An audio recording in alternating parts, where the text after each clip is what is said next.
नमस्कार साथियों, सर्वा क्लासेज में सभी साथियों का मैं ओपी शर्मा भूगोल व्याख्याता हार्दिक स्वागत करता हूं। साथियों, हम राजस्थान अध्ययन आरबीएससी द्वारा जो किताबें सिलेबस जो चल रहा था उसकी चर्चा अपन कर रहे हैं। आज अपन देखने वाले हैं इसी बुक का अगला पार्ट। बारी बारी से अपन राजस्थान की सभी जो बुक्स राजस्थान बोर्ड के द्वारा चलाई जा रही है सभी की चर्चा बारी बारी से अपन करेंगे। कौन कौन से प्रश्न यहाँ से बन सकते हैं और पूछे जा सकते हैं, तो सभी साथी आपके अपने सर्वा क्लासेज यूट्यूब चैनल जो है इसको सब्सक्राइब कर लेंगे और बेल आइकन दबा लेंगे ताकि जैसे वीडियो अपलोड होता है तो आप तक इसका नोटिफिकेशन आ जाएगा। आज अपन देखेंगे मध्यकालीन राजस्थान में धार्मिक आंदोलन व विभिन्न लोक धर्म संस्कृतियां विकसित हुई उसके बारे में। तो आशा करता हूं कि क्लास आपको बहुत अच्छी लगेगी और आपके लिए फायदेमंद भी होगी। इन्हीं शब्दों के साथ में क्लास को शुभारंभ करते हैं कि बेहतर से बेहतर की तलाश कर, मिल जाए नदी तो समंदर की तलाश कर, टूट जाता है शीशा अक्सर पत्थर की चोट से, टूट जाए पत्थर सा शीशा तलाश कर, टूट जाए पत्थर सा शीशा तलाश कर। धीमा बोलता हूं, धीमा शालीनता, और वो कहते हैं ना कि अपनी बात को यदि तसल्ली से रखी जाती है तो इजीली समझ में आती है। तो उसी वे में अपन चलते हैं। धार्मिक राजस्थान के अंदर मध्यकालीन राजस्थान में धार्मिक आंदोलन और विभिन्न लोक धर्म संस्कृतियां उसके बारे में। राजस्थान में धार्मिक परंपरा और लोक विश्वास की धारा प्राचीन काल से चली आ रही है। वैदिक धर्म और उससे संबंधित विश्वासों के प्रतीक राजस्थान में आज भी देखे जाते हैं। दूसरी शताब्दी से पूर्व में गोसुंडी शिलालेख में अश्वमेघ यज्ञ का उल्लेख आता है। अश्वमेघ यज्ञ इसका उल्लेख आता है और अंतिम अश्वमेघ यज्ञ का संबंध आपको पता है आमेर के कच्छाओं से है। तीसरी स्थिति में नादसा यूप स्तूप स्तंभ और कोटा जयपुर में कुछ यूप स्तंभों से यज्ञों के प्रचलन का बोध भी होता है। शिवाजी जय सिंह ने अश्वमेघ अन्य यज्ञों के समापन और संपादन द्वारा अपने समय तक यज्ञ की वैदिक परंपरा को जीवित रखा। शिवाजी जय सिंह, अभी मैंने कहा कच्छा नरेश अंतिम हिंदू शासक था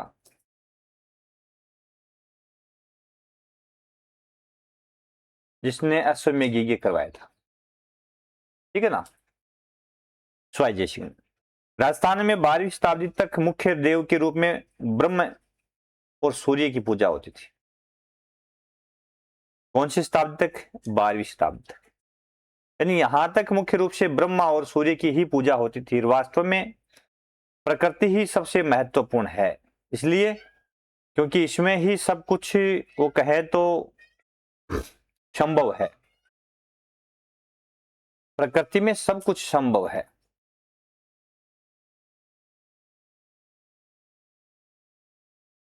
कि नहीं?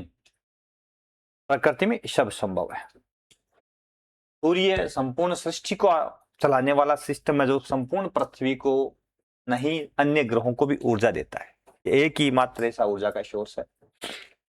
मेरे हिसाब से सभी को ग्रेविटी फोर्स के द्वारा बांधे रखता है। सभी अपने सिस्टम के तहत इसके चारों ओर चक्कर लगाते हैं सारे प्लेनेट जो है। हाँ, सूर्य का बड़ा रोल है। ये एक देवतुल्य देवता ही कहेंगे। अनेक स्रोतों से विदित होता है कि राजस्थान में शैव धर्म का अनेक राजवंशों पर प्रभाव था, जिनमें मेवाड़ और मारवाड़ रियासत प्रमुख है। यानी मेवाड़ और मारवाड़ में अपन जाते हैं तो शैव धर्मावलंबी के लोग यहाँ को मिलते हैं। आपको किस धर्म के लोग मिलते हैं? शैव धर्म के लोग। अलग अलग भागों में अलग अलग संस्कृतियों का प्रचलन रहा है। लकुलिश और नाथ संप्रदाय के आचार्यों ने अपने चमत्कार के प्रभाव से मेवाड़ और मारवाड़ राज परिवार पर क्रमशः प्रभाव स्थापित किया। परिणाम स्वरूप मेवाड़ के महाराणा एक श्री एकलिंग जी को ही अपने राज्य का स्वामी और स्वयं को उनका दीवान मानते थे। बहुत बार पूछा गया प्रश्न है श्री एकलिंग जी। तो मेवाड़ जो क्षेत्र है उस क्षेत्र में सबसे अधिक पूजे जाने वाले लोक देवता के रूप में प्रसिद्ध हुई है। इसके अलावा मारवाड़ में मानसिंह के समय नाथों का शासन कार्य में बड़ा हाथ रहा। मानसिंह ने जोधपुर के नाथों की प्रसिद्ध पीठ महामंदिर का निर्माण करवाया। अब महामंदिर का संबंध किससे है तो याद रखें, नाथों से। किससे है? नाथ संप्रदाय से। तो ये भी आप याद रखें, महामंदिर का संबंध किस संप्रदाय से? नाथ संप्रदाय से। मध्यकालीन राजस्थान में अनेक रूपों में शक्ति की उपासना होती थी। देवी की उपासना शक्ति के रूप में होती थी। इसके प्रमाण ओसिया जोधपुर का सचिया माता मंदिर आपको में देखने को मिलता है। तो यहां प्रश्न पूछ ले कि सचिया माता मंदिर कहां स्थित है? जोधपुर के अंदर, ओसिया में। चित्तौड़ का कालिका मंदिर के रूप में प्रसिद्ध है। राजस्थान में अनेक राजवंशों ने तो शक्ति की उपासना के तहत इन कुल देवियों को कुल देवी स्वीकार कर लिया था। जैसे बीकानेर राज परिवार की कुल देवी करणी माता देशनोक के अंदर, जिसका प्रमुख थान है। जोधपुर के अंदर नागणेशी माता राठौड़ों में। सिसोदिया नरेशों की बाण माता। कच्छावा राजवंश जो था, इसकी अन्नपूर्णा माता। इंपॉर्टेंट लाइन है, किस राजवंश की कौन सी कुल देवी रही है? तो इसमें बीकानेर राजघराना है, उसमें करणी माता, जोधपुर में नागणेशी, सिसोदिया में बाण माता और कच्छावा राजवंश में अन्नपूर्णा माता। इनको कुलदेवी मान लिया। इन माताओं को क्या माना? कुलदेवी स्वीकार कर लिया। राजस्थान में वैष्णव धर्म का सर्वप्रथम उल्लेख द्वितीय शताब्दी ईसा पूर्व के गोसुंडी शिलालेख में मिलता है। अब किस शिलालेख में वैष्णव धर्म का उल्लेख मिलता है? तो गोसुंडी शिलालेख में। तो यह भी आपको ध्यान में रखना है कि गोसुंडी शिलालेख में वैष्णव धर्म का उल्लेख मिलता है, जो लगभग द्वितीय शताब्दी ईसा पूर्व के आसपास की बात है। इस शिलालेख में उल्लेख मिलता है। गोसुंडी शिलालेख आपको पता है वर्तमान चित्तौड़ जिला,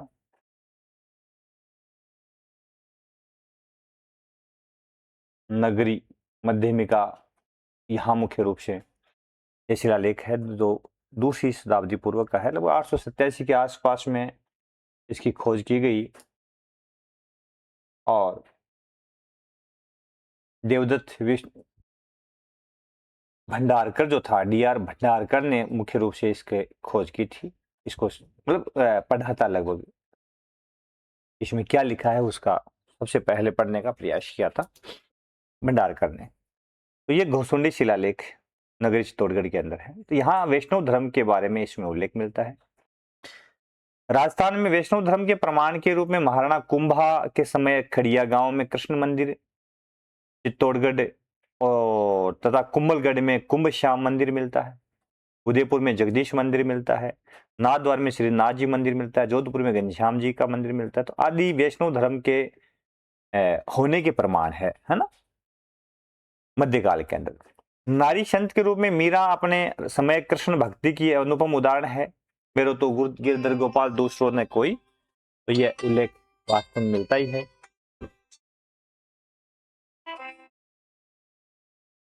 बीकानेर के पृथ्वीराज, जोधपुर के विजय सिंह, किशनगढ़ के नागरीदास के बारे में तो आपने पढ़ा है। अपने समय के कृष्ण भक्तों में से एक है ये सभी। कृष्ण भक्ति के साथ राम भक्ति में भी राजस्थान का मंत्र पद प्राप्त किया है राजस्थान के अंदर, यानी यहाँ राम भक्त खूब मिलते हैं। कच्छावा शासक स्वयं में कच्छावा आमेर वाले स्वयं को रघुवंश तिलक कहते हैं। तो ये तो इंपॉर्टेंट बात आ गई ना कि किस राजवंश के लोग अपने आप को रघुवंश तिलक कहते हैं? तो कच्छावा आमेर वाले, ठीक है ना, ये आप ध्यान में रखोगे। रघुवंश तिलक के नाम से अपने आप को पुकारते हैं। राजस्थान में जैन धर्म का भी प्रचार मिलता है, विशेषकर बनियों में विवैश्य वर्ग में अधिक मिलता है। हालांकि यहाँ के शासक जैन अनुयायी नहीं रहे हैं, परंतु उन्होंने इस धर्म को सहिष्णुता की दृष्टि से देखा है, सम्मान के भाव से देखा ना। जैसलमेर, नाडोल, आमेर, धुले, रणकपुर, अबू सिरोही आदि स्थानों पर जैन तीर्थंकरों की मूर्तियां स्थापित की। पाली के अंदर रणकपुर के जैन मंदिर काफी प्रसिद्ध, आपको पता ही है। आबू की जैन मंदिर प्रसिद्ध है।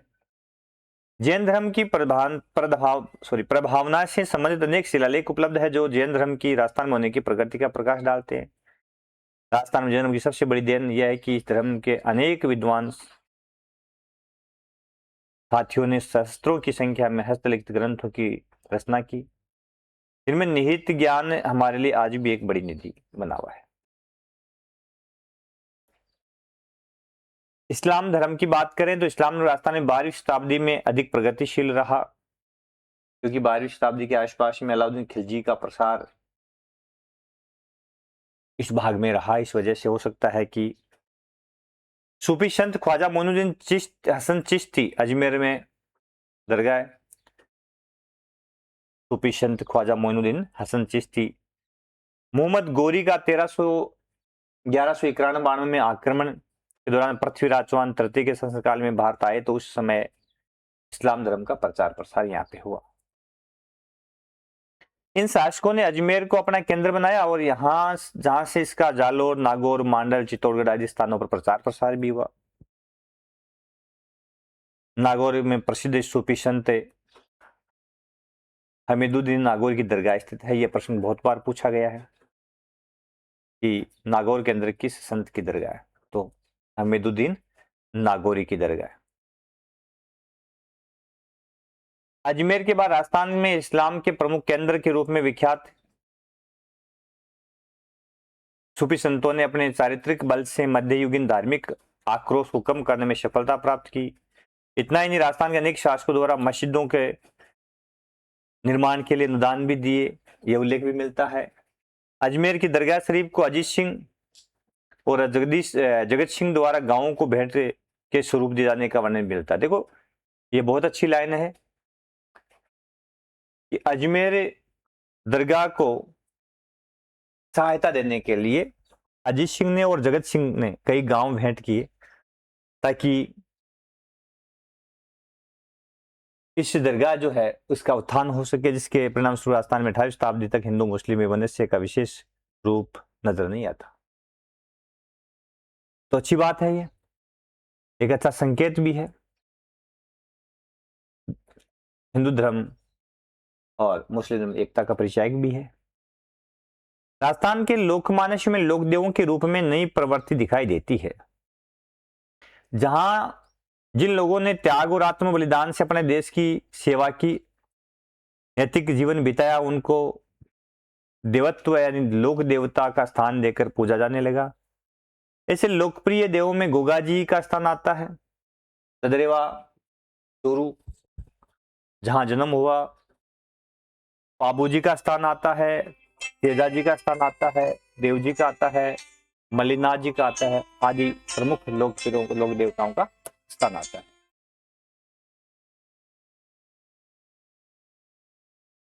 तो लोक देवता आप जानते हो किसी क्षेत्र विशेष में प्रसिद्ध है। ऐसे देवत्व लोक देवता ऐसे देवतुल्य हुए, महान व्यक्तित्व हुए जिन्होंने अपने नैतिक धर्म को निभाया, गायों की रक्षा की, मानव धर्म की रक्षा की, तो वो लोक देवता कहलाए। यथा गोगा जी हुए, पाबू जी हुए, तेजा जी हुए, देव जी हुए, मल्लिनाथ जी हुए। इन्होंने अपने आत्मोत्सर्ग द्वारा तथा सादा और सदाचारी जीवन बिताने के कारण अमरत्व को प्राप्त किया। लाखों की संख्या में ग्रामीण आज भी तेजा जी का चिन्ह गले में धारण करते हैं।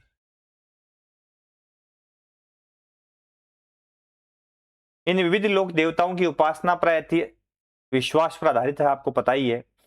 बुद्धिजीवियों की इन पर कोई विशेष श्रद्धा नहीं रही, फिर भी इनके प्रति दृढ़ निष्ठा ने लोकमानस को शुद्ध मार्ग पर चलने के लिए प्रेरित किया। मानते हैं भाई, इनके जो विचार है, इनके जो आदर्श है, इन पे यदि अपन चले तो वास्तव में एक अच्छी पहचान मिलती है, एक अच्छा विचार आता है, और यहां तक कि एक सामाजिक एकता भी बढ़ती है, इनसे आत्मबल भी बढ़ता है।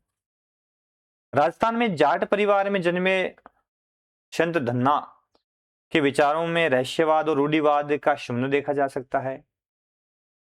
तो संत धन्ना के विचारों में क्या क्या मिलता है? तो रहस्यवाद भी मिलता है और रूढ़िवाद भी मिलता है, दोनों चीजें यहाँ पे है। ये बनारस में जाकर रामानंद के शिष्य बन गए और इनका मानना था कि प्रेम और मनन से ईश्वर की प्राप्ति सुलभ हो सकती है। ईश्वर के संदर्भ में अपन यही कह सकते हैं, मेरा मानना, मेरा जो विचार है ईश्वर का मतलब वो यही है कि आप अपने आप पर विजय प्राप्त कर लें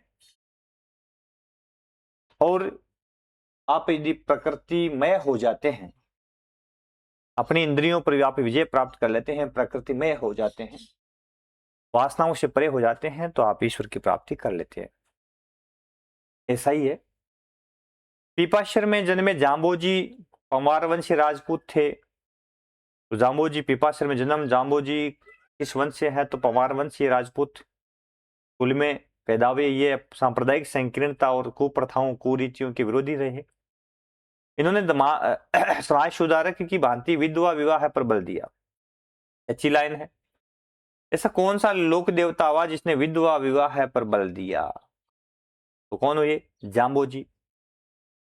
समाज सुधार के साथ साथ में विधवा विवाह पर बल दिया ताकि महिलाओं पर जो अत्याचार है वो कम हो सके। इनकी सभी सिद्धांत 29 शिक्षा 20 और 9 प्लस बिश्नोई के नाम से जाने जाते हैं। इनका पालन करने वाले बिश्नोई कहलाए। इनमें से अधिकांश जाट है, यानी बिश्नोई जाम्बोजी के अनुयायी सर्वाधिक कौन है? जाट। बिश्नोई संप्रदाय के कई अनुयायियों ने जीव कल्याण और पर्यावरण रक्षा अपने प्राण भी न्योछावर किए। बनारस में पैदा हुए रैदास चित्तौड़गढ़ आए और इनकी एक छतरी चित्तौड़गढ़ में बनी हुई भी है। रैदास और कबीर के सिद्धांतों में बहुत कुछ समानता दिखाई देती है। रैदास की वाणियों में रैदास की पर्ची कहा जाता है। रैदास की वाणियों को रैदास की पर्ची कहते हैं।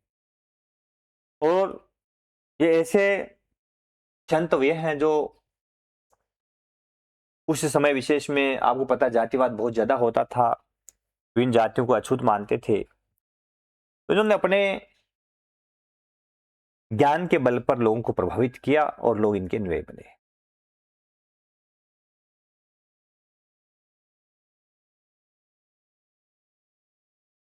मीरा नारी संतों में ईश्वर प्राप्ति में लगी रहने वाली भक्तों में प्रमुख रही है और इन्होंने कई रचनाएं भी लिखी है। मेरो तो गिरधर गोपाल दूसरों ने कोई, जिसके सर मोर मुकुट मेरो पति सोई। मीरा की जो भक्ति है वो प्रेम मार्ग पर चली और अपने आराध्य कृष्ण को प्रियतम मान लिया था। मेरो पति सोई, इस रूप में इन्होंने भक्ति की है। यह रतन सिंह की इकलौती पुत्री थी। चित्तौड़ के शासक रतन सिंह की पुत्री थी तथा इसका जन्म कुड़की में हुआ लगभग 1498 से 1499 के आसपास में। मीरा का विवाह मेवाड़ के राणा सांगा के ज्येष्ठ पुत्र भोजराज के साथ में हुआ। हेलो, माफ कीजिएगा।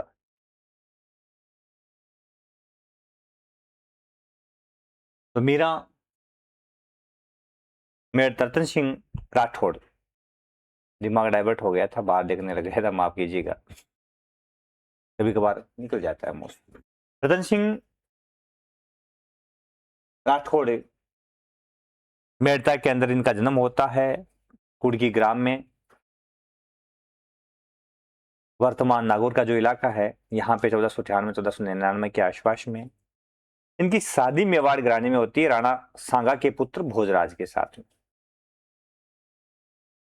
और ऐसा माना जाता है कि लगभग विवाह के कुछ समय बाद ही, लगभग 6-7 माह बाद ही भोजराज की किसी युद्ध में मृत्यु हो जाती है और मीरा दुखी हो जाती है। मीरा के स्वतंत्र विचार और संत संगति मेवाड़ राज परिवार के लिए ऐसा ही था, क्योंकि राजघराने की बहू यदि साधु संतों में घूमे फिरे तो कहाँ स्वीकार्य था। लेकिन मीरा के जीवन में कुछ कथानक जुड़े हुए हैं, जैसे जहर पीने के लिए विवश करना, ऐसा उल्लेख आता है।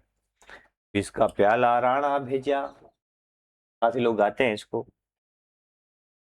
सांप से कटवाना, उसके चरित्र पर राजा द्वारा संदेह करना इत्यादि, परंतु कृष्ण भक्ति में लगी मीरा के लिए सारी की आत्माएं और वैधन्य जीवन इत्यादि इसमें कोई महत्व नहीं रखते थे।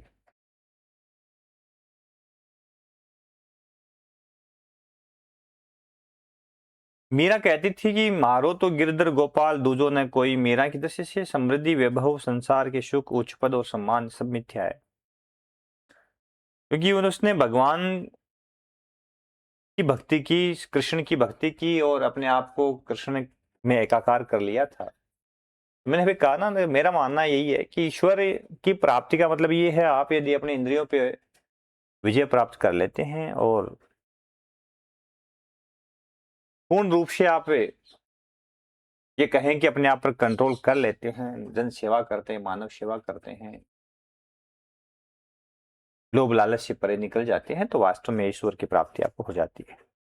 सत्य है तो उसकी गिरधर गोपाल है। मीरा की भक्ति की विशेषता थी कि उसमें ज्ञान पर जितना बल नहीं था, उतना भावना और अनुभूति पर बल था।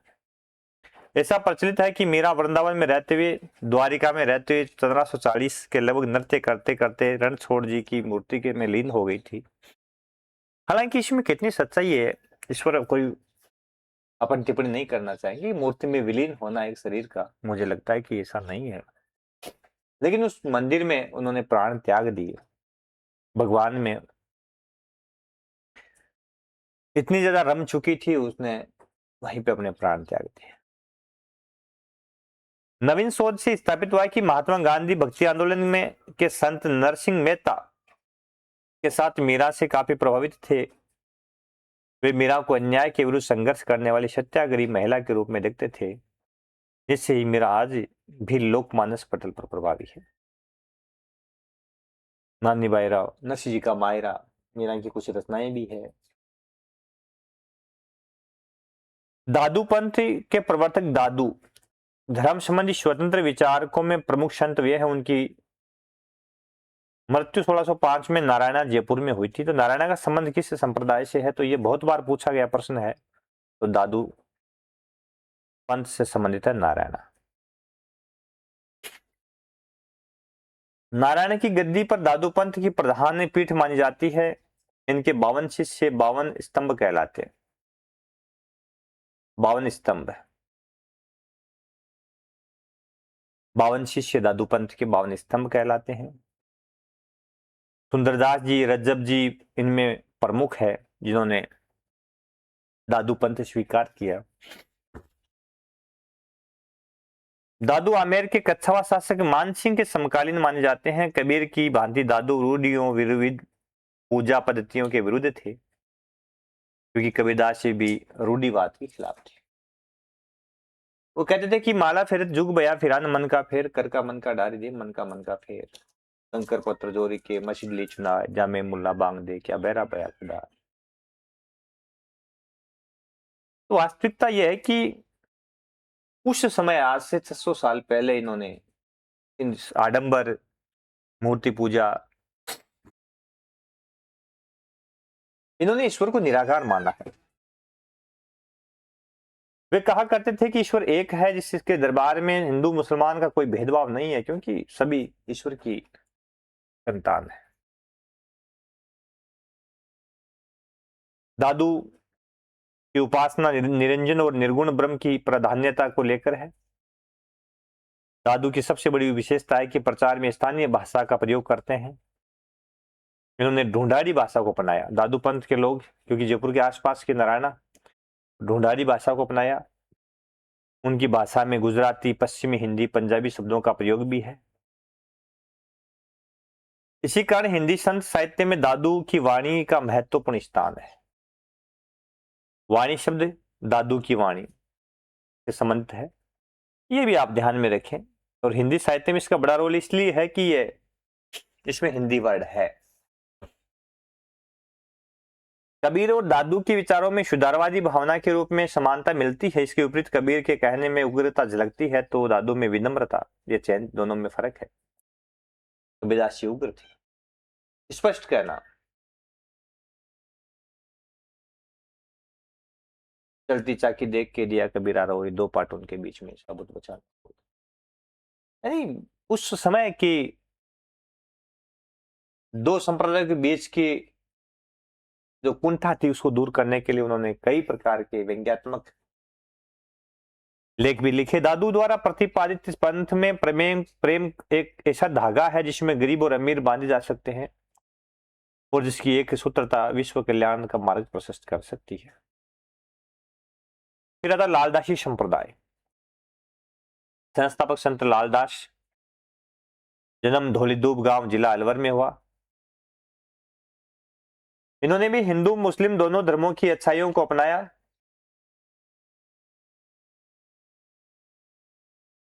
और अपना करके अपने उपदेश स्थापित किए, उपदेश दिए, सांप्रदायिक समन्वय का उदाहरण प्रस्तुत किया। मेव मुसलमान इनको अपना पीर मानते हैं।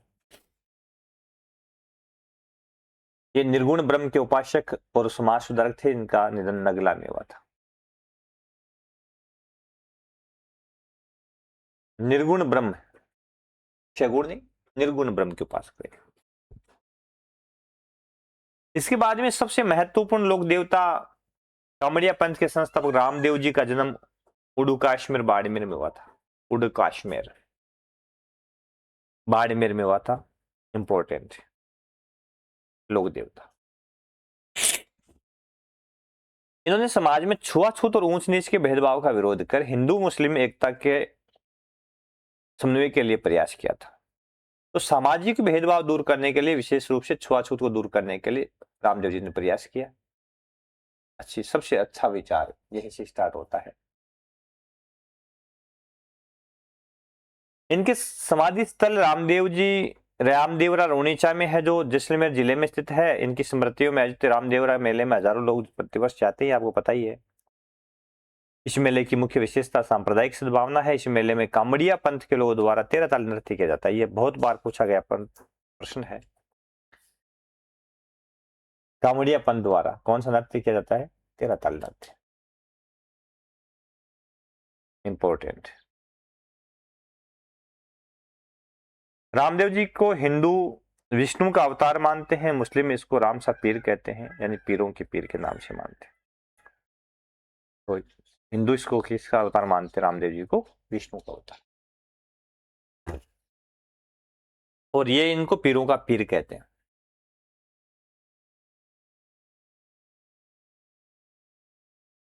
जसनाथ संप्रदाय के संस्थापक जसनाथ जी रहे हैं और इनका जन्म कतरिया से बीकानेर में हुआ। इस संप्रदाय में रात्रि जागरण, अग्नि नृत्य आदि प्रसिद्ध है। संत जसनाथी संप्रदाय अग्नि नृत्य करते हैं, अंगारों पे नृत्य करते हैं, आपको पता ही है। संत पीपा खिंची राजपूत थे। इनकी छतरी गागरोन झालावाड़ में है। तो खिंची राजपूत ये संत पीपा के संदर्भ में है कि ये खिंची राजपूत थे। इनके ये शासक रहे थे गागरोन किले के, और इनमें वैराग्य उत्पन्न हो गया तो इन्होंने भक्ति स्टार्ट कर दी। श्री कृष्ण के निष्कलंक अवतार के रूप में प्रतिष्ठित संत माव जी का जन्म मावला डूंगरपुर में हुआ था, और इन्होंने बेणेश्वर धाम की स्थापना सोमाही जाखम नदियों के त्रिवेणी संगम पर की। और आज भी यहाँ पे माघ माह में मेला भरता है, जिसको आदिवासियों का कुंभ कहा जाता है। ये मेला आदिवासियों का कुंभ कहलाता है।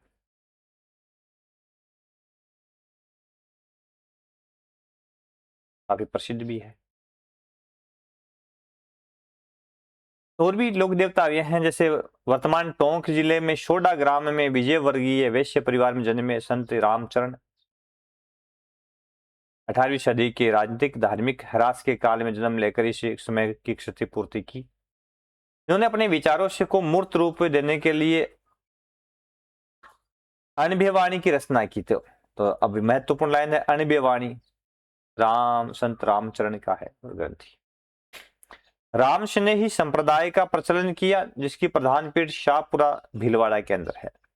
बहुत बार प्रश्न आया हुआ है, शाहपुरा भीलवाड़ा में किस संप्रदाय की प्रधान पीठ है? तो रामश ने ही संप्रदाय की प्रधान पीठ है। याद रह जाएगा, कर लेना भाई, हो जाएगा, क्यों नहीं होगा।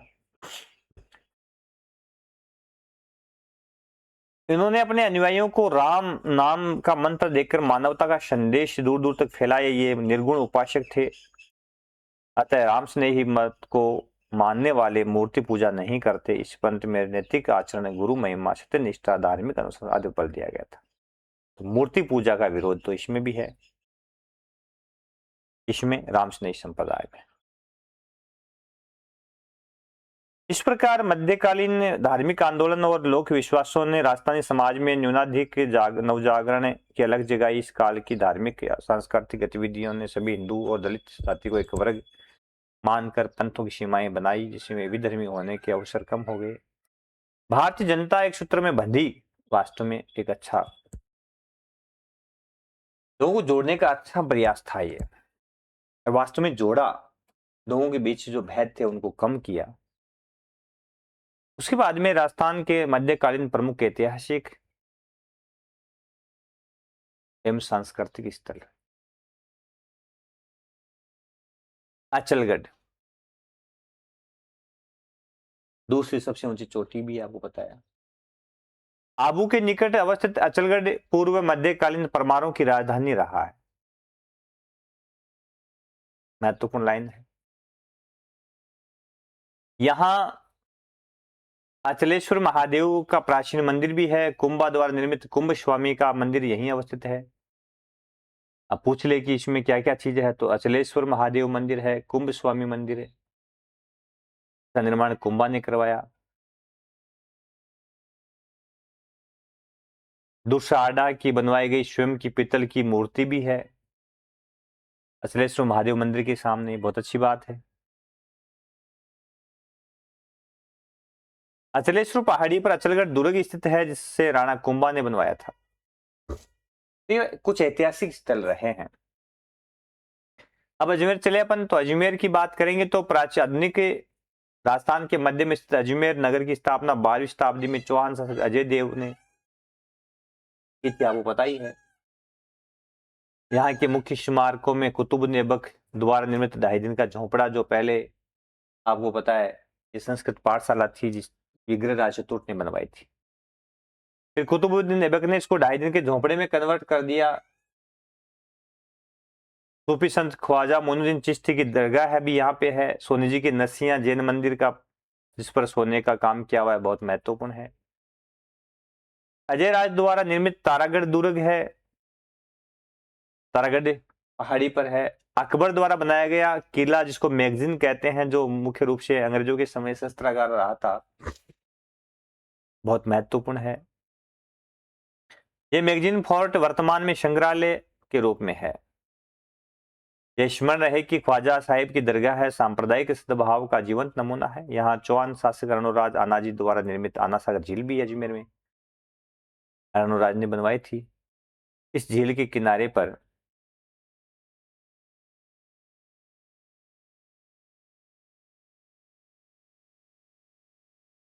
जहांगीर ने दौलत बाग सुभाष उद्यान का निर्माण किया। बहुत बार पूछा गया प्रश्न है कि सुभाष उद्यान किस झील के किनारे है, किसने बनवाया, तो जहांगीर ने, जो अकबर का पुत्र था, उसने आना सागर झील के किनारे, और शाहजहां ने यहाँ पे 12 दरी का निर्माण करवाया। छतरियां है 12 दरी।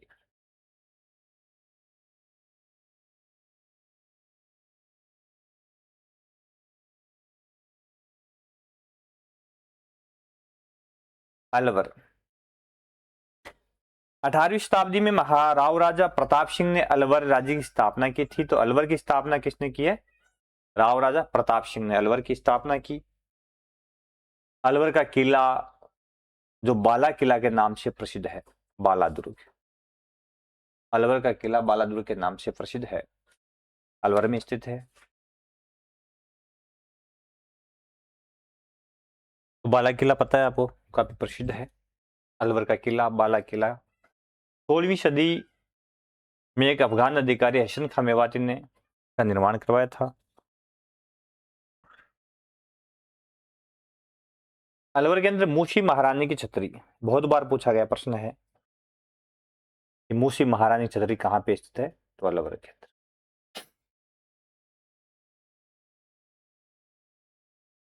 जो राजा बख्तावर सिंह की पत्नी रानी मूसी की स्मृति में निर्मित है। यह छतरी अपनी कलात्मकता के लिए प्रसिद्ध है। अलवर राज्य का राजकीय संग्रहालय दर्शनीय है। यहाँ अलवर शैली में चित्र भी सुरक्षित है। आबू चलें। आबू शहर शिरोई की ओर चले। चलो, अरावली पर्वतमाला के मध्य आबू शिरोई के निकट स्थित है, सबसे अधिक ऊंचाई पर भी है, आपको बताइए। अरावली पर्वतमाला का सबसे ऊंचा भाग गुरु शिखर यहीं पे है, जिसको संतों का शिखर भी कहा जाता है।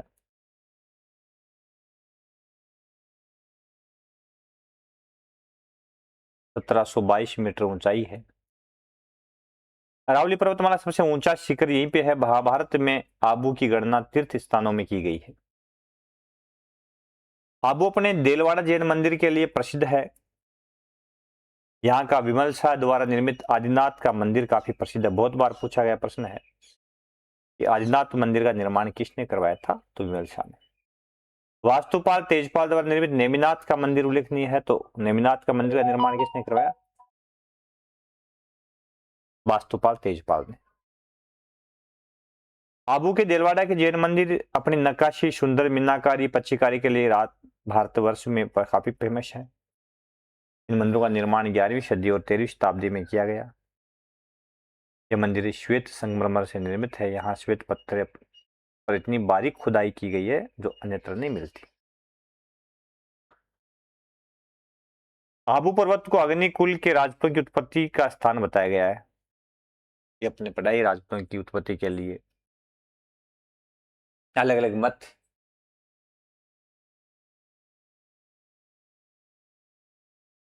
गुरु वशिष्ठ ने यहाँ पे यज्ञ किया, अग्निकुंड से इनकी उत्पत्ति हुई, आपने पढ़ाई होगा।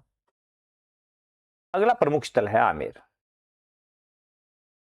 जयपुर में प्रमुख शहर, जयपुर से 7 मील उत्तर पूर्व में स्थित आमेर ढूंढार राज्य की जयपुर बसने से पूर्व राजधानी था, ही आपको पता ही है। दिल्ली अजमेर मार्ग पर स्थित होने के कारण आमेर का मध्यकाल में बहुत महत्व रहा। कच्छावा वंश की राजधानी आमेर के वैभव का युग मुगल काल से प्रारंभ होता है, क्योंकि अकबर के समय आमेर काफी फला फूला, यानी भगवंत दास बहारमल और मानसिंह ने मुगलों की अच्छी सेवा की, तो उनको बड़े बड़े मनसब भी मिले। आमेर का किला दुर्ग स्थापत्य कला का उत्कृष्ट नमूना है। यहाँ के भव्य प्रासाद, महल और मंदिर हिंदू एवं फारसी शैली का मिश्रण मिलता है। यहाँ पे मिश्रित रूप मिलता है। इसमें बने दीवान आम, दीवान खास, शीश महल आदि की कलात्मकता काफी प्रशंसनीय है, काफी फेमस भी है। इस किले में जगत शिरोमणि मंदिर और शीला देवी मंदिर बने हुए हैं। तो शीला देवी का मंदिर आपको कहाँ मिलता है, आमेर में मिलता है। जगत शिरोमणि मंदिर भी मिलता है। इनका निर्माण मानसिंह के समय हुआ था। मानसिंह शीला देवी की मूर्ति को बंगाल से जीत करके लाया था। यह बहुत महत्वपूर्ण है। बंगाल का सूबेदार बनाया गया तो वहां से मानसिंह है शीला देवी की मूर्ति लाया और यहाँ स्थापित करवाई। आमेर पर्यटन के लिए काफी प्रसिद्ध है। आमेर किला बहुत अच्छा है, आप देखना कभी। फिर चलते हैं झीलों की नगरी उदयपुर। यहाँ क्या चीजें अच्छी है।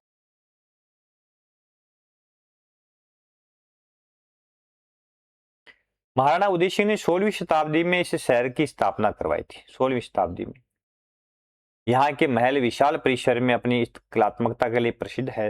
राजमहलों के पास ही 17वीं शताब्दी द्वारा का निर्मित जगदीश मंदिर काफी प्रसिद्ध है। यहाँ की पिछोला झील, फतेह सागर झील मध्यकालीन जल प्रबंधन की प्रशंसनीय प्रमाण है। उदयपुर को झीलों की नगरी कहा जाता है। आधुनिक काल में मोती मगरी पर महाराणा प्रताप की भव्य मूर्ति है। मोती मगरी आप जाओ कभी देखो तो आपको मिलेगा, झील के किनारे, जिसमें महाराणा प्रताप का स्मारक भी, भव्य मूर्ति भी है, संग्रहालय भी है यहाँ पे। जिसने स्मारक का रूप ग्रहण कर लिया, महाराणा प्रताप संग्राम सिंह द्वितीय द्वारा, महाराणा संग्राम सिंह द्वितीय द्वारा निर्मित सहेलियों की बाड़ी और महाराणा सज्जन सिंह द्वारा बनवाया गया गुलाब बाग शहर की शोभा बढ़ाते हैं। बहुत अच्छी जगह है। सहेलियों की बाड़ी आप देखो, गुलाब बाग देखो, है ना, मोती मगरी देखो, और यहाँ की प्रमुख झीलें, उसमें बोटिंग का आनंद है ले, तो पता लगता है वास्तव में कि उस समय की ये स्थापत्य कला की बहुत महत्वपूर्ण अनुपम उदाहरण है ना, कह सकते हैं आराम से। चले ऋषभ देव, चलो जी, केसरिया जी, उदयपुर की खेरवाड़ा तहसील में यह स्थान ऋषभदेव मंदिर के लिए प्रसिद्ध है। केसरिया जी। जैन और आदि निवासी भील अनुयायी इसे समान रूप से पूछते हैं। भील इन्हें कालाजी कहते हैं। तो कालाजी किसको बोलते हैं? ऋषभदेव को। कौन? भील। क्योंकि ऋषभदेव की प्रतिमा काले पत्थर पर बनी हुई है, मूर्ति पर श्रद्धालु केसर चढ़ाते हैं और इनका लेप भी करते हैं, इसलिए इसे केसरिया नाथ जी का मंदिर भी कहते हैं। यहाँ प्रतिवर्ष मेला भी लगता है। तो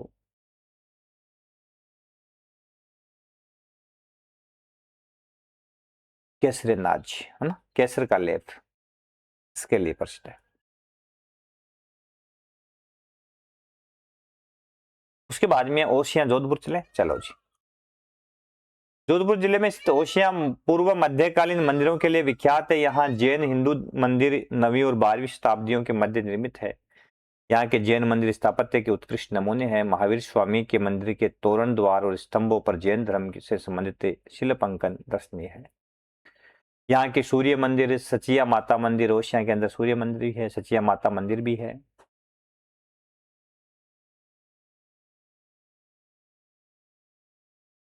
उस युग के कला वैभव का स्मरण करवाते हैं। करौली यदुवंश से संबंधित है। करौली शासक अर्जुन सिंह ने करौली की स्थापना की थी। यदुवंशी शासक अर्जुन सिंह ने। करौली के महाराजा गोपाल पाल द्वारा बनवाए गए रंग महल दीवाने आम काफी खूबसूरत है। यहाँ की मूर्ति संत कबीर साई की दरगाह है, स्थापत्य कला का बेजोड़ नमूना है। तो महाराजा गोपाल पाल द्वारा, अब करौली के शासक गोपाल पाल दीवाने रंग महल व दीवाने आम काफी खूबसूरत बनवाए। यहाँ पे करौली का मदन मोहन जी का मंदिर भी काफी प्रसिद्ध है। तो पूछ ले, प्रश्न है कि मदन मोहन जी का मंदिर कहाँ पे? राजस्थान करौली के। किराड़ू चले बाड़मेर के अंदर। चलो। बाड़मेर से 32 किलोमीटर दूर स्थित किराड़ू पूर्व मध्यकालीन मंदिरों के लिए काफी प्रसिद्ध है। यहाँ सोमेश्वर का मंदिर शिल्प कला का अनुपम उदाहरण है। सोमेश्वर मंदिर किराड़ू बाड़मेर। यह स्थल राजस्थान में खजुराहो के नाम से प्रसिद्ध है। यहाँ कामशास्त्र की भाव भंगिमा युक्त मूर्तियां शिल्प कला की बेजोड़ उदाहरण प्रस्तुत करती है। तो राजस्थान का खजुराहो इसके नाम से किराड़ू प्रसिद्ध है। बताइए आपको मंदिरों के लिए। फिर अजमेर में किशनगढ़ आता है। अजमेर जिले में के जयपुर मार्ग पर स्थित किशनगढ़ की स्थापना 1609 के अंदर जोधपुर के शासक उदय सिंह के पुत्र किशन सिंह ने करवाई थी। किशनगढ़ अपनी विशिष्ट चित्रकला शैली के लिए प्रसिद्ध है और यहाँ की चित्रशैली बनी ठनी आपको पता ही है।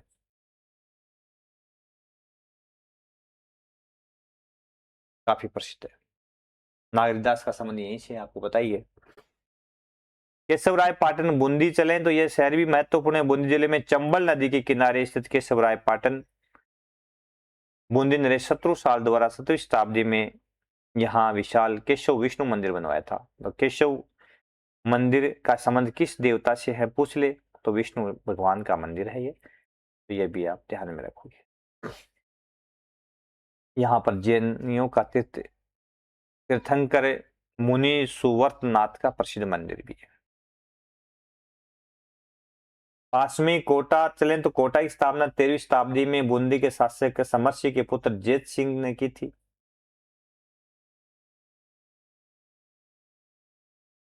है ना, बूंदी शासक ने की थी कोटा की स्थापना।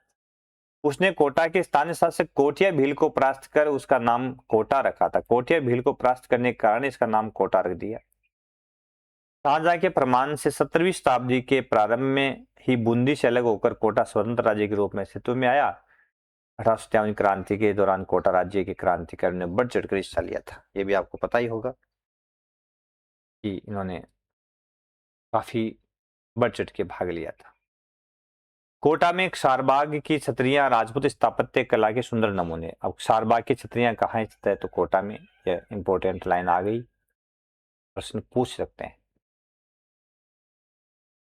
यहाँ महाराव माधो सिंह संग्रहालय, राजकीय ब्रिज विलास संग्रहालय, कोटा चित्र शैली और यहाँ के सांस्कृतिक कलात्मक अभिरुचि को प्रदर्शित करते हैं। दो संग्रहालय यहाँ पे है। महाराव माधो सिंह संग्रहालय और राजकीय ब्रज विलास संग्रहालय कोटा के अंदर बहुत महत्वपूर्ण है, ये भी इंपॉर्टेंट लाइनों में आ जाते हैं। कोटा में भगवान मथुराधीश का मंदिर वैष्णव संप्रदाय का प्रमुख तीर्थ स्थल है, वल्लभ संप्रदाय की पीठ भी है। और यहाँ कोटा के अंदर दशहरा का मेला आपको पता है काफी प्रसिद्ध है, कोटा का दशहरा मेला। कोलवी, चले कोलवी की गुफाएं झालावाड़ जिले में डग कस्बे के समीप कोलवी की गुफाएं बौद्ध विहारों के लिए प्रसिद्ध है। अलग है थोड़ा सा। और ये विहार 5वीं से 7वीं शताब्दी के मध्य निर्मित माने गए हैं। ये गुफाएं एक पहाड़ी पर है जो चट्टान काटकर बनाई गई है। अन्य स्थान आता है खानवा भरतपुर। चले भरतपुर जिले में खानवा 1527 में जो युद्ध हुआ था, महाराणा सांगा और बाबर के मध्य युद्ध हुआ, काफी विख्यात है। इस युद्ध में सांगा की हार ने राजपूतों को दिल्ली की गद्दी पर बैठने का शोभन नष्ट कर दिया और मुगल वंश की स्थापना को और मजबूत कर दिया था। उसके बाद में अगला स्थल आता है गलियाकोट डूंगरपुर। चले चलो डूंगरपुर जिले में माही नदी के किनारे स्थित गलियाकोट वर्तमान दाऊदी बोरा संप्रदाय का प्रमुख केंद्र है। गलियाकोट डूंगरपुर दाऊदी बोरा संप्रदाय का महत्वपूर्ण है, पूछा गया बहुत बार। गलियाकोट का संबंध किस संप्रदाय से? दाऊदी बोरा संप्रदाय से है। यहाँ संत सैयद फखरुद्दीन की दरगाह है। आगे ना अच्छी लाइन, इसकी दरगाह है सैयद संत सैयद फखरुद्दीन की दरगाह स्थित है और यहाँ प्रतिवर्ष मेला भी लगता है। अभी लोक देवताओं की बात अपन ने की थी, गोगा मेडी। हनुमानगढ़ जिले की नौर तहसील में गोगा मेडी लोक देवता गोगा जी का प्रमुख तीर्थ स्थल है, जहां प्रतिवर्ष उनके सम्मान में एक पशु मेले का आयोजन होता है। राजस्थान में गोगा जी सर्पों के लोक देवता के रूप में काफी प्रसिद्ध है। इन्हें गोगा जी मुसलमान गोगा पीर के नाम से पुकारते हैं। वैसे इनका स्थल ददरेवा चूरू है, जन्म ददरेवा चूरू में होता है, लेकिन मेडी भी दो है, एक धुर मेडी एक शीर्ष मेडी। अगला स्थान आता है चावंड का। महाराणा प्रताप अंतिम समय में चावंड को ही राजधानी बनाया था। आपको पता है उदयपुर से ऋषभदेव जाने वाली सड़क पर अरावली पहाड़ियों के मध्य चावंड गांव बसा हुआ है। महाराणा प्रताप की राजधानी रहा ही। आपको पता है महाराणा प्रताप की हल्दीघाटी के युद्ध जीतने के पश्चात चावंड को अपनी राजधानी बनाया था। प्रताप की मृत्यु 1597 ईस्वी में यही हुई थी, इसलिए महत्वपूर्ण जगह है चावंड में महाराणा प्रताप की मृत्यु। फिर राजस्थान का प्रमुख शहर है चित्तौड़गढ़। आपको पता ही है, अपने दुर्ग, यह नगर अपने दुर्ग के नाम से अधिक जाना जाता है, समझा जाता है। चित्तौड़गढ़ दुर्ग का निर्माण चित्रांगद मौर्य ने करवाया था, मौर्य काल का, सबसे काफी प्राचीन है।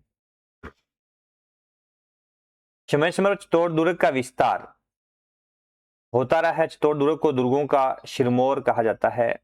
इसके बारे में कहावत है, गढ़ तो चित्तौड़गढ़। क्या कहा जाता है? गढ़ तो चित्तौड़गढ़, बाकी सब गढ़ैया। ना विशाल है। चित्तौड़ के शासकों ने तुर्कों मुगलों के इतिहास प्रसिद्ध संघर्ष भी किया। राजस्थान का प्रथम शाखा यही हुआ था 1303 के अंदर। चित्तौड़गढ़ दुर्ग में राणा कुंभा द्वारा बनवाए गए अनेक स्मारक है, जिसमें 9 मंजिला प्रसिद्ध कीर्ति स्तंभ भी विजय स्तंभ जहां कहा जाता है, जिसे मालवा शासक को परास्त करके बनाया था। कुंभ श्याम मंदिर यहाँ है। श्रृंगार चौरी है। कुंभा का महल भी है, ये काफी प्रसिद्ध है। दुर्ग में रानी पद्मिनी का महल भी है। रतन सिंह की पत्नी जिसको देखकर अलाउद्दीन मोहित हुआ था, मलिक मोहम्मद जायसी के पद्मावत के अनुसार पढ़ा ही होगा आपने। जैन तीर्थ के आदिनाथ को समर्पित 7 मंजिला जैन कीर्ति स्तंभ भी यहाँ पे है। जमल पत्ता के महल भी है। मीरा मंदिर, हरिदास की छतरी है।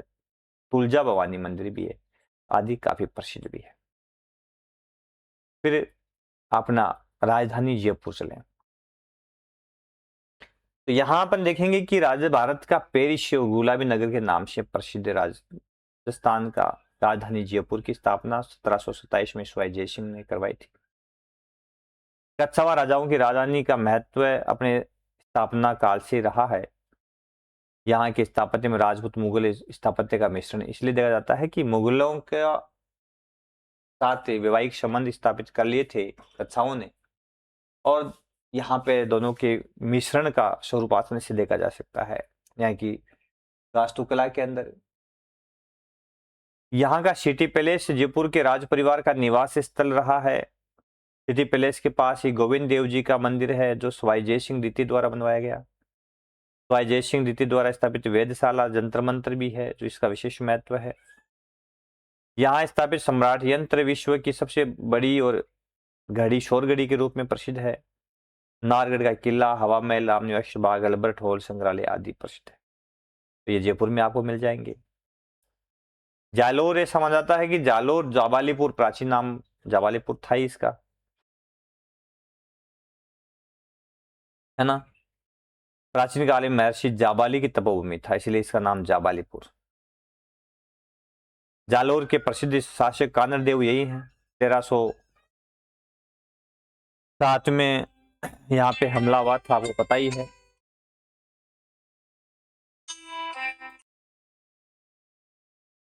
तो यहाँ पे आपको पता ही है सिवाना प्रत्येक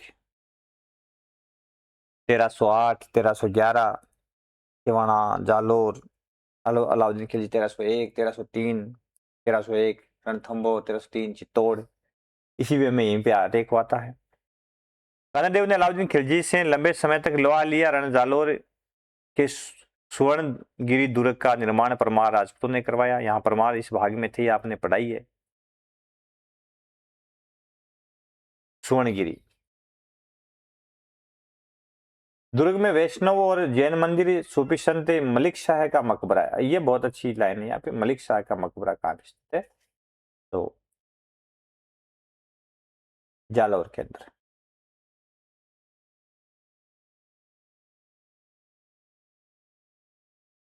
जैसलमेर, भाटी राजपूतों की राजधानी जैसलमेर की स्थापना 12वीं शताब्दी में महारावल जैसल ने की थी। कब? 12वीं शताब्दी में भाटी राजपूतों की राजधानी रहा है ये प्रमुख, लिए भाटियों ने इसकी स्थापना की। इससे ये साबित होता है कि इस भाग विशेष में विशेष भाटी राजपूतों का ही प्रभुत्व रहा है। जैसलमेर पीले दुर्ग पीले पत्थरों से निर्मित होने के कारण सोनार का किला कहलाता है।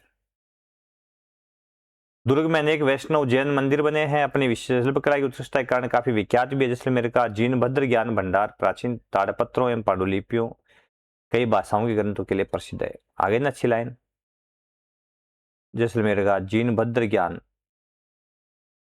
भंडार, अच्छी बात है, महत्वपूर्ण लाइन आगे, ठीक ना, इंपॉर्टेंट है। जैसलमेर की हवेलियों की वजह से विशेष पहचान है। यहाँ की पटुओं की हवेलियां, सालिम सिंह की हवेली, रतमल की हवेली अपने झरोकों, दरवाजों और जालियों के लिए काफी प्रसिद्ध है। ये बहुत बार पूछे गए प्रश्न है कि पटुओं की हवेली कहाँ है, सालिम सिंह की हवेली कहाँ है, नथमल की हवेली कहाँ है? तो जैसलमेर के अंदर। ये भी काफी इंपॉर्टेंट लाइन आ जाती। इसके अलावा जैसलमेर में शासकों में के निवास, बादल निवास, जुहार विलास शिल्पकला के बेजोड़ नमूने हैं। रावत गढ़ सिंह द्वारा निर्मित मध्यकालीन गढ़शीसर सरोवर अपने कलात्मक के लिए काफी प्रसिद्ध है। तो गढ़शीसर सरोवर का निर्माण किसने करवाया? गढ़सी सिंह ने, रावत गढ़सी सिंह ने करवाया। तो ये भी बहुत महत्वपूर्ण बिंदु है, आप याद कर लेना, है ना। फिर चलते हैं जोधपुर की ओर।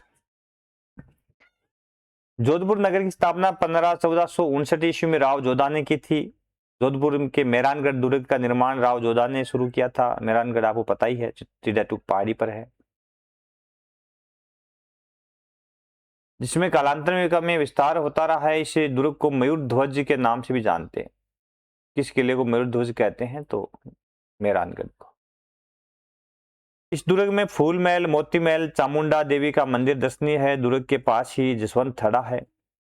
कई बार पूछा गया प्रश्न, जसवंत थड़ा कहाँ है? जोधपुर में, जो महाराजा जसवंत सिंह द्वितीय की स्मृति में बनवाया गया था। यहाँ आधुनिक काल का सफेद भवन चित्र पैलेस अपनी विशालता एवं कलात्मकता के लिए काफी प्रसिद्ध है। जोधपुर सूर्य नगरी के नाम से भी विख्यात, आपको पता ही है। उसके बाद में आता है झालरा पाटन। झालावाड़ से ऐसे 4 मील दूर स्थित झालरा पाटन प्रमुख कस्बा है। कोटा राज्य के प्रधानमंत्री झाला जालिम सिंह ने इसकी स्थापना की थी। तो झालरा पाटन स्थापना कोटा के प्रधानमंत्री झाला जालिम सिंह ने की थी, ये भी आप ध्यान में रखो। पहले 108 मंदिर थे यहाँ पर, जिनकी झालरों और घंटियों के कारण इसे झालरापाटन नाम दिया। यहाँ मध्यकालीन सूर्य मंदिर प्रसिद्ध है, जो वर्तमान में 7 शैलियों के मंदिर के नाम से विख्यात है।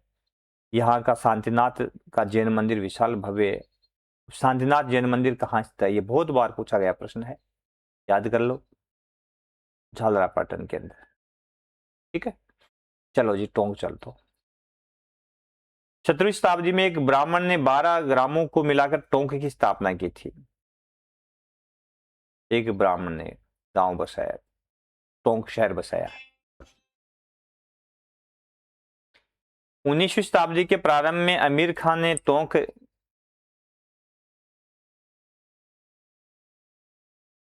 रियासत की स्थापना की। टोंक की सुनहरी कोठी पच्चीकारी और मीनाकारी के लिए प्रसिद्ध है।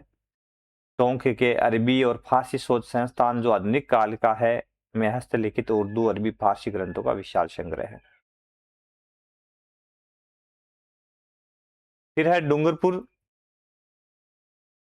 अब इसके बारे में आता है कि रावल वीर सिंह ने 14वीं शताब्दी में डूंगरपुर की स्थापना की थी। इसने रावल वीर सिंह ने। डूंगरपुर को वागड़ राज्य की राजधानी होने का सौभाग्य प्राप्त था। डूंगरपुर अपने मध्यकालीन मंदिरों, हरे रंग के पत्थर की मूर्तियों के लिए प्रसिद्ध है। अब देखो अच्छी लाइन आई है ना, हरे रंग की मूर्तियां डूंगरपुर में है। यहाँ का गेप सागर जलाशय अपने स्थापत्य के कारण काफी प्रसिद्ध है। गेप सागर झील कहाँ स्थित है? डूंगरपुर में। बहुत बार पूछा गया प्रश्न है, बहुत बार पूछा गया। यहाँ का उदय विलास पैलेस सफेद संगमरमर नीले पत्थर से बना है, जो नक्काशी उन झरोकों के लिए काफी सुसज्जित है। आदिवासियों से भावुल्य डूंगरपुर में परंपरागत जनजीवन की झांकी देखने को मिलती है। भील जनजाति मुख्य रूप से इस प्रदेश में सर्वाधिक देखने को मिलती है। फिर आता है डीग भरतपुर। चले, भरतपुर जिले में डीग जाट नरेशों के भव्य महलों के लिए विख्यात है। भरतपुर शासक सूरजमल जाट ने 18वीं शताब्दी में यहाँ सुंदर राजप्रसाद बनवाए। डीग कस्बे के चारों ओर मिट्टी का बना किला है, जिसे गोपालगढ़ भी कहते हैं। यह अलग चीज आई है भाई, डीग के चारों ओर मिट्टी का बना किला है जिसको गोपालगढ़ कहते हैं। यह अलग ही इंपॉर्टेंट, अलग है ना। मिट्टी का किला गोपालगढ़, डीग के चारों ओर, है ना। नागौर चलो, नागौर का प्राचीन नाम अहिच्छत्रपुर था और यहां समय समय पर नागवंश, परमार वंश और मुगल वंश का शासन रहा। अपने विशालकाय प्रकोटे और भव्य प्रभावशाली द्वारों का नागौर राजपूतों के अद्भुत नगरों में से एक है। नागौर किले में शानदार महल, मंदिर, भव्य इमारतें हैं। नागौर दुर्ग का दोहरे प्रकोटे से घिरा हुआ है। यह किला राव अमर सिंह राठौड़ की शौर्य गाथाओं के कारण प्रसिद्ध है। नागौर किले में किसकी गाथाएं मिलती है? राव अमर सिंह राठौड़ की। ठीक है। नागौर के ऐतिहासिक झंडा तालाब पर बनी 16 कलात्मक खंभों से निर्मित अमर सिंह राठौड़ की छतरी कलात्मक बावड़ी दर्शनीय है। तो अमर सिंह राठौड़ की छतरी कहाँ पे है? नागौर के अंदर। यहाँ सूफी संत हमीदुद्दीन नागौर की दरगाह हिंदू मुस्लिम सद्भाव के रूप में जानी जाती है। यह महत्वपूर्ण है। नागौर में किसकी दरगाह है? सूफी संत हमीदुद्दीन नागौरी की दरगाह है। ठीक है ना। नागौर का पशु मेला दूसरा सबसे बड़ा पशु मेला है राजस्थान का। नाथद्वारा, राजसमंद चले, चलो। राजसमंद जिले में बनास नदी के किनारे बसे नाथद्वारा पूरे देश में श्रीनाथ जी के वैष्णव मंदिर के लिए प्रसिद्ध है। पुष्टि मार्गीय वैष्णवों का यह प्रमुख तीर्थ स्थल है। यह कृष्ण की उपासना उसके बाल रूप में की जाती है। औरंगजेब की कट्टर धार्मिक नीति के कारण श्रीनाथ जी की मूर्ति मथुरा से सिहाड़ ग्राम वर्तमान नाथद्वारा लाई गई थी, जो महाराणा राज सिंह के प्रयासों से नाथद्वारा में प्रतिष्ठापित हुई थी। इसके समय औरंगजेब, आपको पता, कट्टर मुस्लिम शासक हुआ है जिसने हिंदू मंदिरों को तोड़वाया था। श्रीनाथ जी की मूर्ति को बचाने के लिए मथुरा से सिहाड़ ग्राम वर्तमान नाथद्वारा में इस मूर्ति को लाया और महाराणा राज सिंह के प्रयासों से इस मूर्ति को है यहाँ प्रतिस्थापित करवाया था। चढ़ावे की दृष्टि से राजस्थान का सबसे संपन्न तीर्थ स्थल है पिछवाई पेंटिंग और मीनाकारी के लिए नाथद्वारा काफी प्रसिद्ध भी है।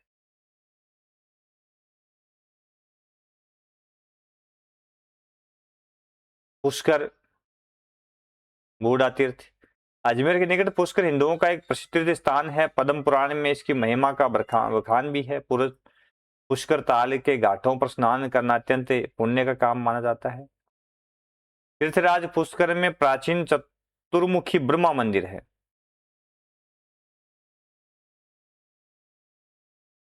यहाँ के अन्य प्रसिद्ध मंदिरों में रंगनाथ मंदिर, सावित्री मंदिर, वराह मंदिर आदि धार्मिक महत्व के मंदिर है। रंगनाथ, सावित्री, वराह कहाँ मिलेंगे आपको? पुष्कर में।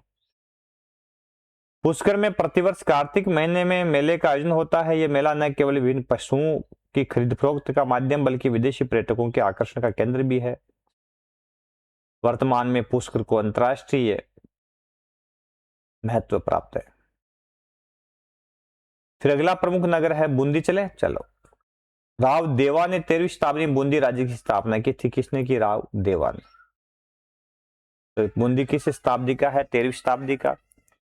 बूंदी के तारागढ़ दुर्ग का निर्माण राव बर्ज सिंह ने 14वीं शताब्दी में करवाया था।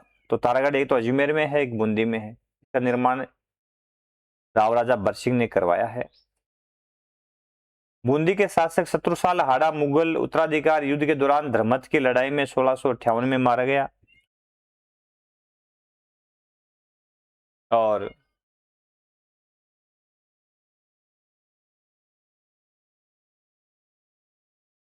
तो धर्मत शत्रुसाल हाड़ा मुगल उत्तराधिकार युद्ध में धर्मत की लड़ाई में 1658 में मारा गया। चर्चा हम पहले कर चुके हैं।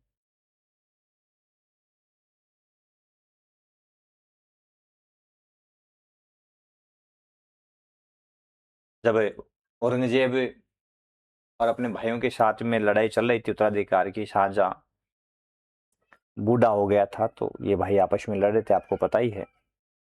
यहाँ के दर्शनीय स्थलों में नवल सागर, 84 खंभों की छतरी, बहुत बार पूछा गया प्रश्न, रानी जी की बावड़ी, जैत सागर, फूल सागर आदि प्रसिद्ध है बूंदी के। तो नवल सागर, 84 खंभों की छतरी, रानी जी की बावड़ी, जैत सागर, फूल सागर आदि। अपने विशिष्ट चित्रकला शैली के लिए विख्यात है। बूंदी एक ऐसा शहर है जिसके पास समृद्ध विरासत है और आज भी मध्यकालीन शहर की झलक देता है। फिर बयाना भरतपुर चले। भरतपुर जिले में स्थित बयाना का उल्लेख 13वीं और 14वीं शताब्दी में इब्न बतूता, जिया उद्दीन बर्नी जैसे लेखकों ने भी किया है। तो इब्न बतूता और बर्नी ने किस का उल्लेख किया है? बयाना का। आगरा के निकट होने के कारण बयाना का सामरिक महत्व भी था। मध्यकाल में बयाना नील की खेती के लिए प्रसिद्ध था। बयाना ने से बड़ी संख्या में गुप्तकालीन स्वर्ण मुद्राएं भी मिली है। इतिहास तत्कालीन इतिहास पर प्रकाश डालती है। राणा सांगा और बाबर के मध्य खानवा की लड़ाई यहीं हुई थी। खानवा का मैदान बयाना भरतपुर के अंदर ही है। फिर बारडोली। चित्तौड़गढ़ जिले में रावत भाटा के निकट बारडोली हिंदू मंदिरों के लिए प्रसिद्ध है। यह महत्वपूर्ण है, अलग है तो कुछ। यह मंदिर गणेश मंदिर, विष्णु, शिव, महिषासुर मर्दिनी आदि को समर्पित है। इन मंदिरों में लोगों को सबसे पहले परिचय कर्नल जेम्स टोड ने करवाया था, जो एक अंग्रेजी इतिहासकार था। Analysis and antiquity of Rajasthan नामक पुस्तक भी लिखी थी और सबसे पहले राजपुताना नाम दिया था, पता ही ना आपको। बीकानेर, राव बीका 15वीं शताब्दी में से शहर की स्थापना की थी। जोधा का पुत्र। यहाँ के 16वीं शताब्दी के शासक राय सिंह ने बीकानेर के जूनागढ़ का निर्माण करवाया। राय सिंह ने राजपुताने का कर्ण भी कहलाता है। यह दुर्ग अपने स्थापत्य कला और चित्रकारी के लिए काफी प्रसिद्ध है। बीकानेर शहर प्राचीर से घिरा हुआ है,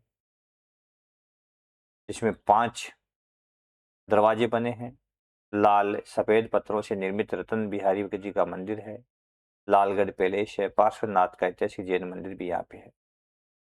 और बीकानेर का अनूप पुस्तकालय पांडुलिपियों और पुस्तकों के लिए प्रसिद्ध भी है। अनूप पुस्तकालय का है बीकानेर के अंदर, यह महत्वपूर्ण है। उसके बाद में आता है भरतपुर। राजस्थान का पूर्वी प्रवेश द्वार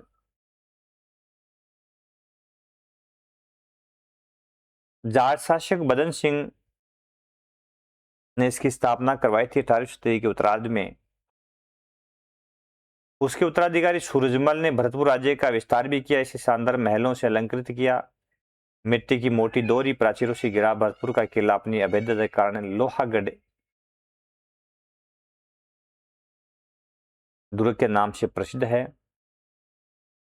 भरतपुर सांस्कृतिक दृष्टि से पूर्वी राजस्थान का एक समृद्ध नगर है। यहाँ के दर्शनीय स्थलों में गंगा मंदिर, लक्ष्मण मंदिर, जामा मस्जिद, विश्व प्रसिद्ध केवलादेव राष्ट्रीय गन्ना पक्षी विहार भी है, जहाँ विदेशी पक्षी भी आते हैं, आपको पता ही है। राजस्थान का नमक क्षेत्र भी है।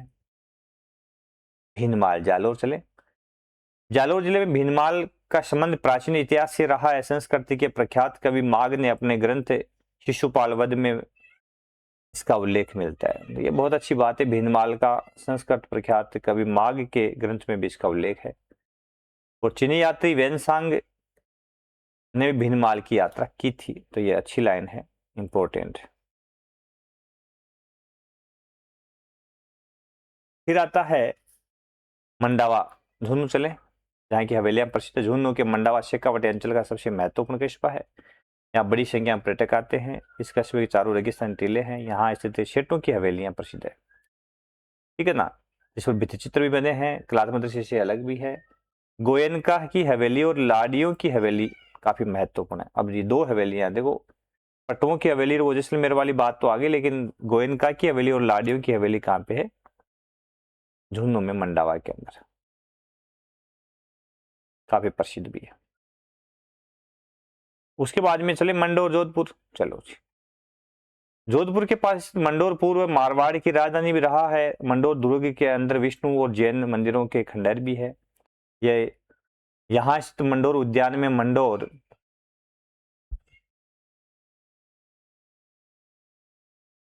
उद्यान में स्थित मंडोर संग्रहालय, जनाना महल और राजाओं के देवल स्मारक भी बने हुए हैं, है ना, मंडोर के अंदर। इस उद्यान में राजा अजीत सिंह और राजा अभय सिंह ने देवताओं की साल बरामदा का निर्माण भी करवाया था। महनसर चले, झुंझुनू में महनसर भी बहुत महत्वपूर्ण है। झुंझुनू में महनसर पौधारों की सोने की दुकान के लिए प्रसिद्ध है। महनसर का संबंध पौधारों की दुकान के लिए, सोने की दुकान और भी है। हरचंद पौधार की महत्वपूर्ण है दुकान यहाँ पे। यहाँ के विचित्रों में मुख्यतः श्री राम श्री कृष्ण की लीलाओं का अंक सुंदरांकन भी है। यह दुकान जो मूलतः एक इमारत है, पर्यटकों के लिए आकर्षण का केंद्र भी है। मैनसन में शेठों की अनेक हवेलियां भी है, जो भित्ति चित्रों और हवेली स्थापत्य के लिए काफी प्रसिद्ध है। मानसर की एक अन्य इमारत उल्लेखनीय जिसमें तोलाराम जी का कमरा कहा जाता है। ये लाइन इंपोर्टेंट आ गई, तोलाराम जी का कमरा कहाँ स्थित है? मानसर के अंदर। इस 2 मंजिला इमारत को देखने के लिए लोग दूर दूर से आते हैं। शेखावाटी अंचल के लोक गीतों में इस इमारत का उल्लेख भी आता है। रणकपुर के जैन मंदिर, पाली चले। रणकपुर पाली जिले में स्थित रणकपुर जैन मंदिरों के लिए प्रसिद्ध है। यहाँ मुख्य मंदिर प्रमुख तीर्थंकर आदिनाथ ऋषभदेव का है। इनकी चतुर्मुखी प्रतिमा होने के कारण इसे चौमुखा मंदिर भी कहते हैं। इस मंदिर का निर्माण महाराणा कुंभा के शासनकाल में सेठ धरण शाह ने 15वीं शताब्दी में करवाया था। किसका? आदिनाथ या ऋषभदेव के मंदिर का। सेठ धरण शाह ने 15वीं शताब्दी में करवाया था। इंपॉर्टेंट है, इस मंदिर में 1444 स्तंभ है। कितने हैं? 1444 स्तंभ है। इस मंदिर का शिल्पी दीपाक था। यह बहुत महत्वपूर्ण लाइन है। रणकपुर के जैन मंदिर का शिल्पी कौन था? दीपाक। इस मंदिर में राजस्थान की जैन कला और धार्मिक परंपरा का अपूर्व प्रदर्शन मिलता है। एक कला मर्मज्ञ की टिप्पणी है कि ऐसा जटिल और कलापूर्ण मंदिर देखने में और कहीं नहीं मिलता। रामदेवरा चले। जैसलमेर जिले की पोखरण तहसील में अवस्थित रामदेवरा लोक संत रामदेव जी का समाधि स्थल है। यहाँ रामदेव जी का भव्य मंदिर भी है। यहाँ भाद्रपद शुक्ला द्वितीयता से एकादशी तक मेला भी भरता है। रामदेव जी का मेला कब भरता है? भाद्रपद शुक्ला, है ना, से एकादशी तक मेला भरता है, जिसमें भारत के कोने कोने से काफी लोग यहाँ आते हैं। तो रामदेव जी आपको पता ही है सामाजिक एकता के लिए प्रसिद्ध है, छुआछूत को मिटाने के लिए जाने जाते हैं। सवाई माधोपुर चले। सवाई माधोपुर शहर की स्थापना जयपुर शासक सवाई माधो सिंह ने करवाई थी। अपने नाम पर इसका नाम सवाई माधोपुर रखा। यहाँ पर रणथंभौर का किला अमीर चौहान की वीरता का साक्षी रहा है। रणथंभौर 1301 में अलाउद्दीन खिलजी के आक्रमण के दौरान राजपूत स्त्रियों के द्वारा किया गया जौहर राजस्थान के पहले शाखे के रूप में प्रसिद्ध। रणथंभौर वाला 1301 वाला राजस्थान का प्रथम शाखा था। दुर्ग में त्रिनेत्र गणेश जी का मंदिर भी है। एकमात्र मंदिर त्रिनेत्र गणेश जी का मंदिर रणथंभौर में है। रणथंभौर दुर्ग की प्रमुख विशेषता है कि इस किले में बैठकर दूर दूर तक देखा जा सकता है, परंतु शत्रु किले को निकट आने पर ही देख पाता है। यहाँ का रणथंभौर राष्ट्रीय उद्यान बाघ अभयारण्य के रूप में प्रसिद्ध है। कभी जाओ जरूर देखना, हम तो देख के आ गए। हल्दी घाटी राजसमंद जिले के अंदर। राजसमंद जिले में हल्दी घाटी गांव महाराणा प्रताप और अकबर की सेना के मध्य लड़े गए 18 जून 1576 के युद्ध के लिए प्रसिद्ध है। ये युद्ध अनिर्णायक रहा, परंतु अकबर जैसा साम्राज्यवादी शासक भी प्रताप की संघर्ष एवं स्वतंत्रता की प्रवृत्ति पर अंकुश नहीं लगा सका। युद्ध स्थली को राष्ट्रीय स्मारक घोषित किया गया है, किंतु दुर्भाग्य से इसके मूल स्वरूप को यथावत रखने में प्रशासन असफल रहा। इतिहास के जागरूक छात्रों को चाहिए कि वे स्मारकों के संरक्षण में सहयोग करें। और हल्दी घाटी एक दर्रा, एक नाला है, एक दो पहाड़ियों के बीच में से निकलता है मुख्य रूप से। यहाँ की मिट्टी पीली है और इस पीली मिट्टी के कारण ही हल्दी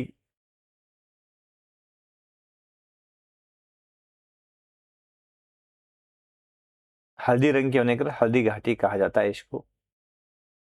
और यहीं पे युद्ध हुआ था हल्दी घाटी का 18 जून 1576 को, जिसमें महाराणा प्रताप जो है, मानसिंह अकबर का उद्देश्य था, मानसिंह को टारगेट दिया था कि आप महाराणा प्रताप को जिंदा या मुर्दा मेरे सामने पेश करना, लेकिन वो सफल नहीं हो पाया। यहीं पर महाराणा प्रताप का भाई शक्ति सिंह जो था,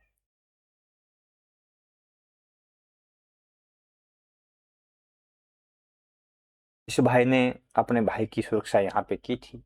तो मुगल सेना नायक जो है, सैनिक जो थे महाराणा प्रताप की हत्या करने के लिए उनके जब पीछे दौड़े तो शक्ति सिंह को मालूम चला कि भाई को मारा जा सकता है। तो उन्होंने यहाँ पे अपनत्व उनका जगह, भ्रातृत्व जगा और अपने भाई की सुरक्षा की। इस प्रकार राजस्थान के इस बुक में यह महत्वपूर्ण टॉपिक और महत्वपूर्ण स्थल जिसकी चर्चा अपन ने विस्तार से की है। आशा करता हूँ कि क्लास आपको अच्छी लगेगी। अच्छी न लगे विस्तार से चर्चा इसलिए नहीं कर रहे हैं कि टॉपिक पूरा नहीं होता है, हमें ये देखना कि इस किताब में क्या क्या आया है, वहां तक पहुंचना अपना उद्देश्य है। बाकी अपन विस्तार से चर्चा भी कर सकते हैं, लेकिन फिलहाल कोशिश है कि अपन ये इसमें आया क्या है उसके बारे में हमें जानना। तो सभी साथी एक बार पुनः सर्वा क्लासेज यूट्यूब चैनल है उसको सब्सक्राइब करने के लिए बोलूंगा मैं।